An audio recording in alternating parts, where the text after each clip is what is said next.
Very good. And so our last speaker is Metcalf from Princeton University, who is going to talk about whether there will be a warning for the next pandemic. Well, thanks to the organisers. It's wonderful to be back. In 2017, Justin Lester and I wrote a paper called Opportunities and Challenges for Modelling Emergent Pathogens, which is a very alarming thing to look back at now. But one of the things that really struck us on this was that every single emergent pathogen that we'd seen to that point had surprised us in some way. H1N1 was supposed to come out of Southeast Asia, but it came out of Mexico. There was always, Ebola was thought to be a known quantity, and yet sort of was somehow everywhere. This is, of course, not terribly useful if you're trying to anticipate what happens in the future. And so we turned our attention to trying to think, what are the commonalities? Are there generalities that are that spread across this sort of landscape? We had a meeting at Princeton recently where Raina Plowright put up a figure that looked like this, where she contrasted the spectrum from low spread to high spread and rare spillover to frequent spillover. And so, of course, we can kind of dismiss the ones in the bottom left. It's interesting to start thinking about the ones in the top right, so things that are just kind of splashing in and going all over the place. There's probably tons of asymptomatic things. We're probably embedded in an ecology that we just don't understand that is part of this. But when you unpack this, you start wondering to yourself, what do we mean when we say frequent spillover? For example, in the last 20 years, we've had 3 coronavirus spillovers into human populations: SARS-CoV, SARS-CoV-2, and MERS-CoV. Is that frequent? Whether it's frequent or not, it is kind of surprising if you consider the fact that these 3 spillovers have happened into a pool of endemic coronaviruses that counts only 4. And if you thought that that same rate had been pursued, for the last 100 years, we should have at least 100, right? We should have a lot more endemic coronaviruses. So there's obviously more to it than just frequent spillover. My postdoc, Benny Rice, was thinking about this problem, asked that deceptively simple question: why are there only 4 endemic coronaviruses? And sort of went through what we know about these pathogens, about this history, to try and unpack this. And there are many obvious things that have changed over that time span. Rachel Baker wrote a paper on globalization and the changes in infectious disease dynamics. This is the air travel network in 1933 from that paper. This is it in 2020. Obviously, things are a little different. But also, obviously, many emergent pathogens have been quite successful even before the 1930s, right? Pandemic flu, 1918 flu had no problem.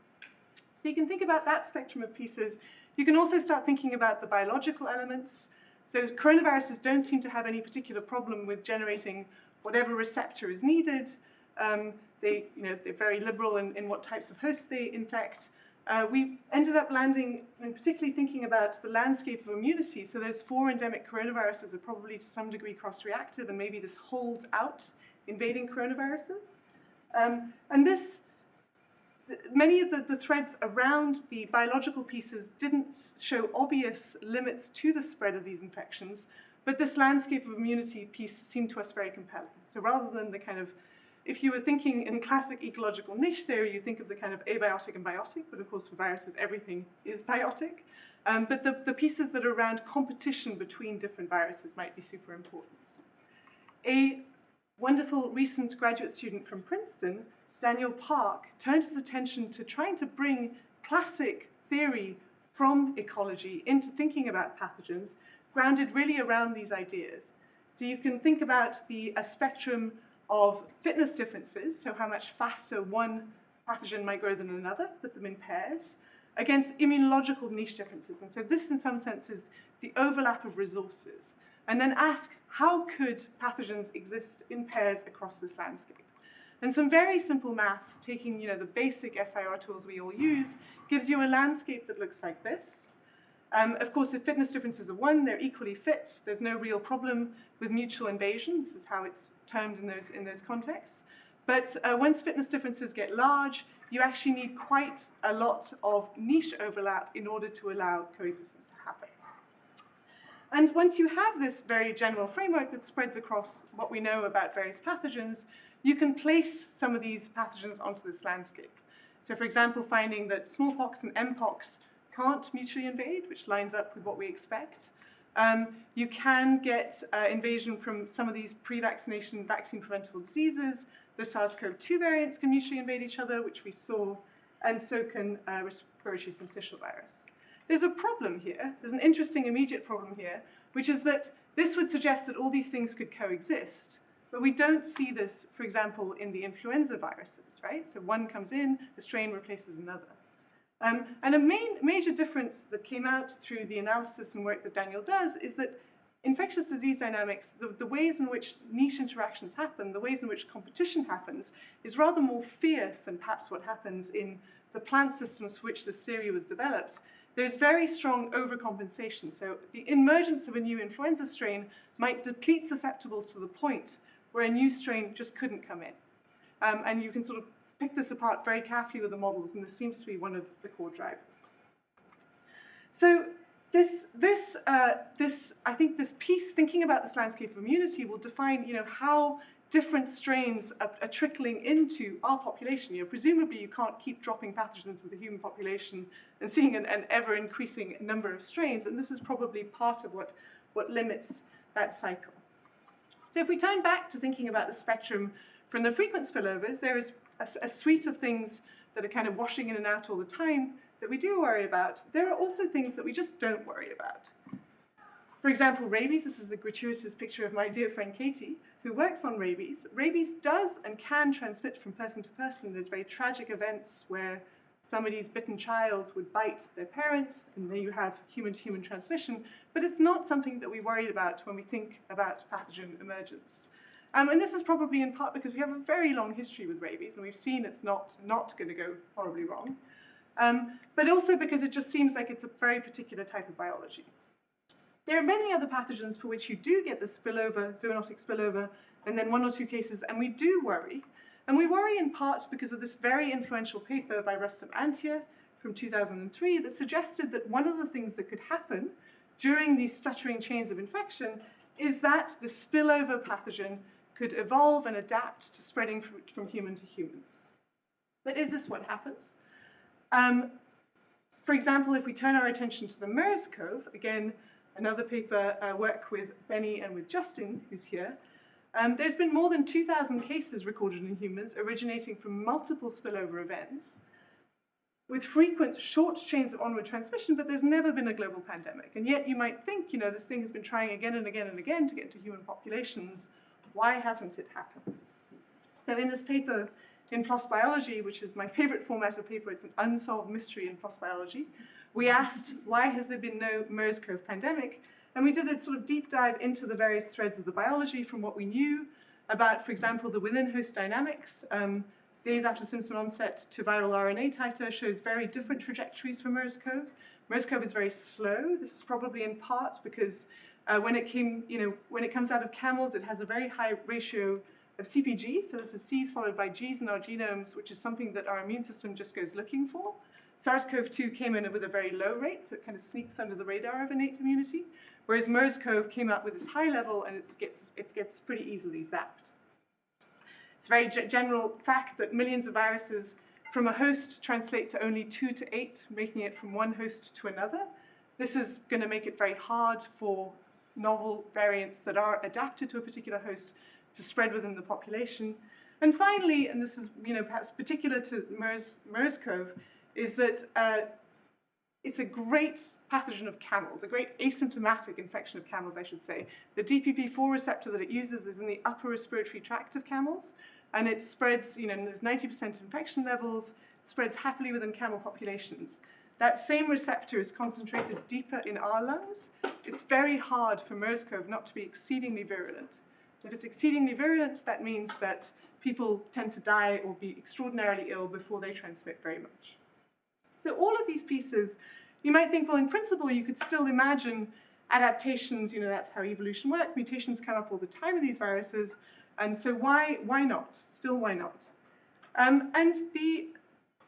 Justin and I turned to thinking about this question, and one of the things that might, one of the important barriers, it's all a numbers game, right? It's all about how many mutations you have per viral length. It's all about how many viral replications that could occur, and we actually know a lot of these numbers.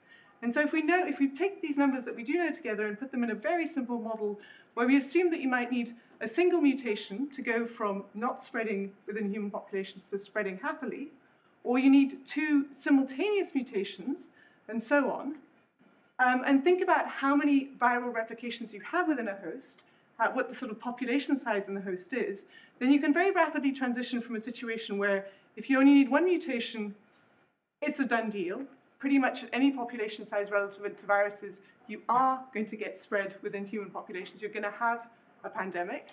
From 2, if you need 2 mutations to make it, to achieve human-to-human spread, still across much, it's extraordinarily likely that it will happen for most levels. But then above 2, it's just not happening.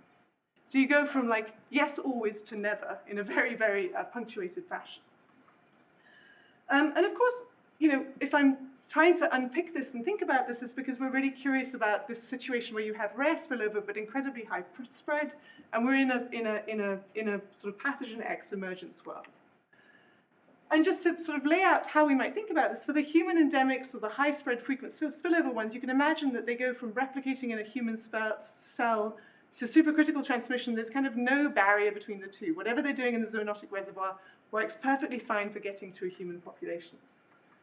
The classic model for what's happening in these situations, the ones that you would worry about, is we're going from frequent spillover but low spread, but they're having a chance to adapt. So going from within host selection to between host selection is shaping their replication in human cells all the way across to supercritical transmission, and they're just sort of climbing this optimal peak regularly.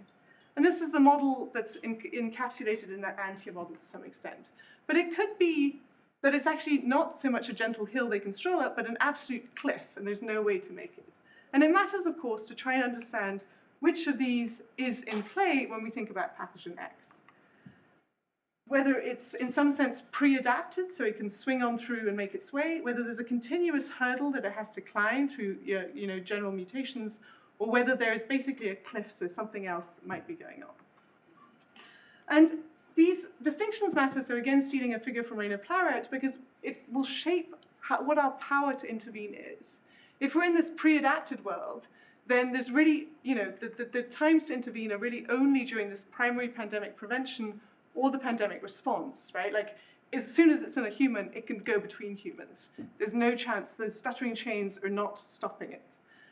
However, if we're in this continuous hurdle world where we think that it is precisely during those stuttering chains of transmissions that important adaptations are happening, then we really want to keep our eye on these processes here, and we really want to be trying to intervene at that point. And the gradient hurdle is more of a mystery. So pre-adapted is sort of we're in an it's already too late situation. It's a little gloomy. Perhaps I should have reframed that. The continuous hurdles, we really want to think about focusing spillovers, and so it really just, I think it's of great interest to try and figure out, is this common, or is this actually a fairly rare part of the pathogen landscape? Is this something that actually happens? And then for the gradient hurdle, the question, I think that then we might be in a situation where other pieces of the biology come into play. So for example, we might need to be much more concerned about things like reassortment, or the presence of a bridge host, like the sialic receptor, acid receptor in pigs is accessible to both human and bird flu, and that might allow it to spread.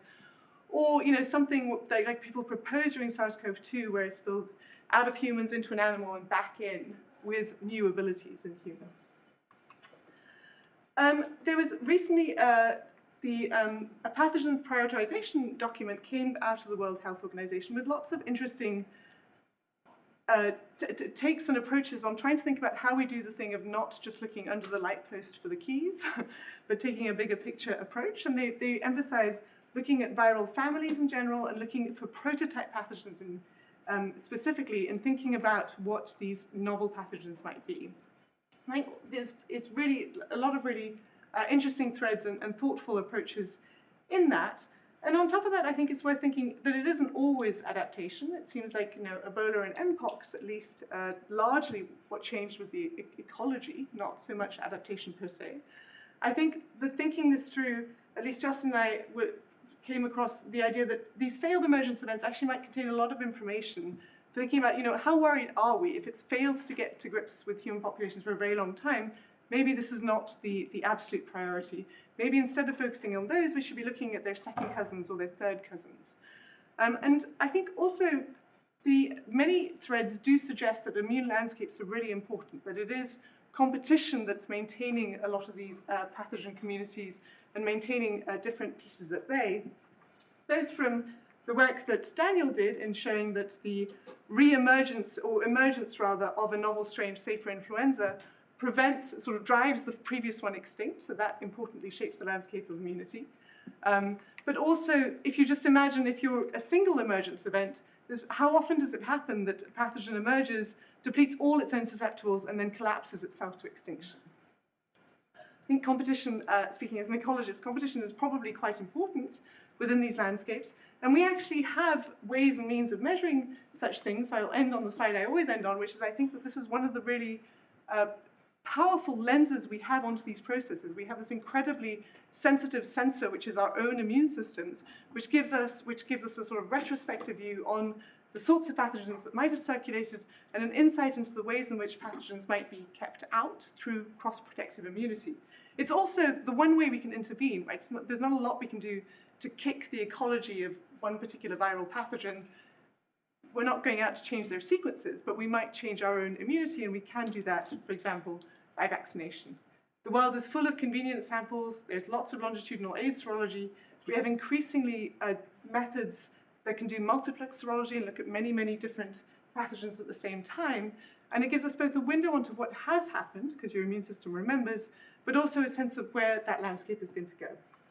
And so this is some of the papers. All of the thinking that's unpublished was done with Justin, and thank you.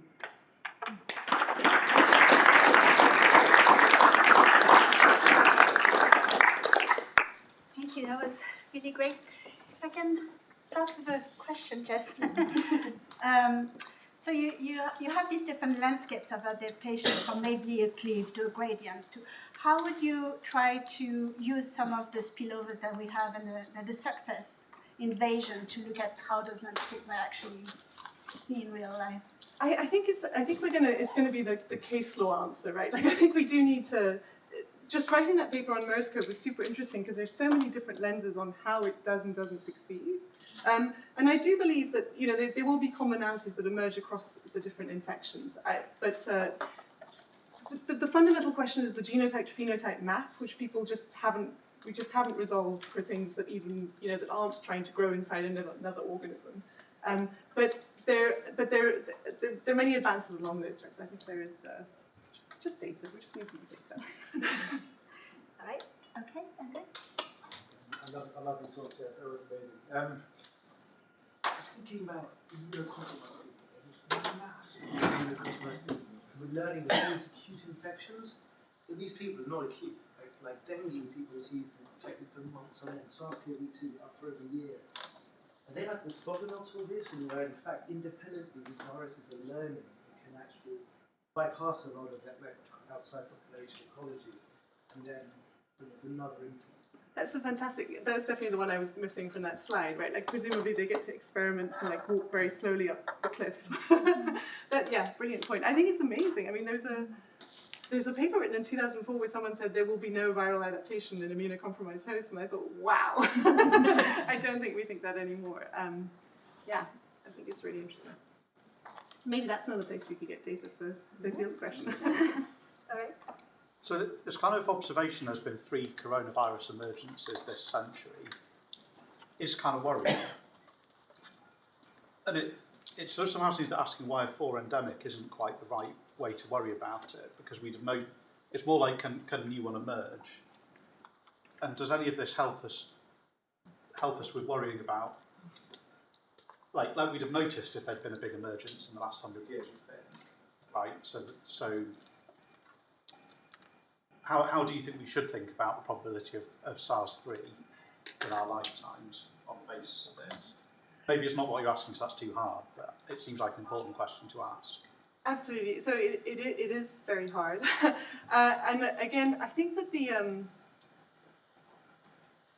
so if we thought, so I'm really interested to see whether any of the endemics vanish in the wake of SARS-CoV-2. That doesn't seem to be happening, right? So that suggests that landscape immunity piece is not, at least it has found its way into another element. I think knowledge of what's there surely informs us a little bit about what the barriers are that are in place. I agree with you, it doesn't give us a, it perhaps sort of approaching this from many angles tells us what you could theoretically build a billion synthetic spikes and see whether our immune system could see those and identify the one that would sneak through and sort of think hard about like what fits in that landscape and what we know that's out there. That seems very, very hard though, right? I think we're a very long way away from that. Yeah, I guess I'm maybe a few steps further back from application. Sorry.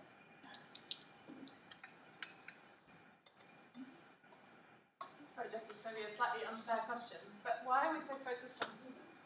In the sense that, like, these things must be happening across species barriers, like, in other ways. Is there any way that we can learn more from various things, even though obviously human systems are different from the planets? It's a brilliant question, and another excellent point, another answer to Cecile's point. Yeah, I mean, we're like the most abundant thing on the planet. We must be the source of most spillovers, effectively, right? Just in the opposite direction. We're the problem. And I do think that that's really interesting. There's a really interesting. I think there was I may be misremembering this, but I think one of the human coronaviruses spilled over into the alpaca population in the 2004s, and a number of alpaca fairs had to be shut down because it was such a problem. But getting more of a lens onto that will be another really powerful source of information, and presumably one where we can actually do experiments. So yeah, I think that's an excellent point, and a missing element here.